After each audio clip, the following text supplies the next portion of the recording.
খেজুর গাছের ডালে নেই মাটির হাড়ি, বাড়ির উঠানে নেই খেজুরের গুড় জাল দেয়ার সেই চিরচেনা দৃশ্য। শীতের দৈর্ঘ্য কমে যাওয়ায় দেশের বিভিন্ন জেলায় খেজুরের রস এবং গুড়ের উৎপাদন কমেছে উল্লেখযোগ্য হারে। কৃষি সম্প্রসারণ অধিদপ্তরের তথ্য বলছে, সাতক্ষীরা জেলায় ২৩০ হেক্টর জমিতে ১,০৮,০০০-এরও বেশি খেজুর গাছ রয়েছে। এসব গাছ থেকে নিয়মিত রস সংগ্রহ করা গেলে বছরে ২,০০০ থেকে ২,২০০ মেট্রিক টন গুড় উৎপাদনের সম্ভাবনা থাকলেও বর্তমানে তা কমে দাঁড়িয়েছে মাত্র ৮০০ থেকে ৯০০ মেট্রিক টনে। দেখা যাচ্ছে আগে শীত আগে আসতো, এখন তো শীতটা অনেক পরে আসতেছে, যার কারণে গাছিরা গাছ তুলতে আর কি বিলম্ব করতেছে। খেজুর গাছের রসটা সম্পূর্ণ নির্ভর করে শীতের উপরে। তা আগে যে শীত ছিল সেই তুলনায় এখন আর শীত নেই, বুঝতে পারছেন? যার জন্য আগে যে কায়দায় গাছের রস হয়ে গেছে সেই কায়দায় এখন আর রসগুলো হয় না, বুঝলেন? এখন সেই থাকতে আছে, কোথায় পাওয়া যাবে? পাওয়া যায় না। বিগুড় যায় গুড়ি, এক রস পাওয়া যায় না, খাওয়া যায় না, মনে সেই আনন্দ আর নেই।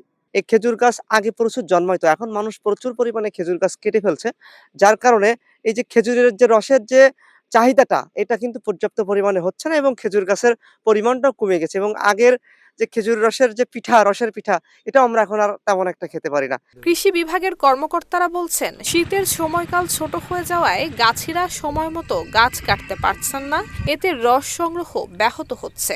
আবহাওয়ার পরিক্রমায় শীতের দৈর্ঘ্য অত্যন্ত স্বল্প হয়ে গেছে বিধায় অনেক কৃষক এটি গাছ থেকে রস সংগ্রহ করতে অনাগ্রহ প্রকাশ করছে এবং উৎপাদন দিন দিন কমে যাচ্ছে। তারপরেও সাতক্ষীরায় যে পরিমাণ রস এবং গুড় উৎপাদন হয় তা জেলার চাহিদা পূরণ করেও অন্য জেলায় কিছুটা হলে যাচ্ছে।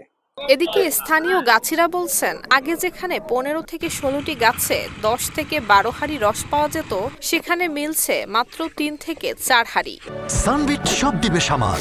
সানবিট ম্যাজিক প্রেস ডিশওয়াশিং এর মাথা ঘোরানো সলিউশন। এদিকে জলাবদ্ধতা, খেজুরের গাছ কেটে ফেলা এবং নতুন প্রজন্মের আগ্রহের অভাব পরিস্থিতিকে করে তুলেছে আরও সংকটময়। নুসরাত জাহান মেহেক, ঢাকা পোস্ট।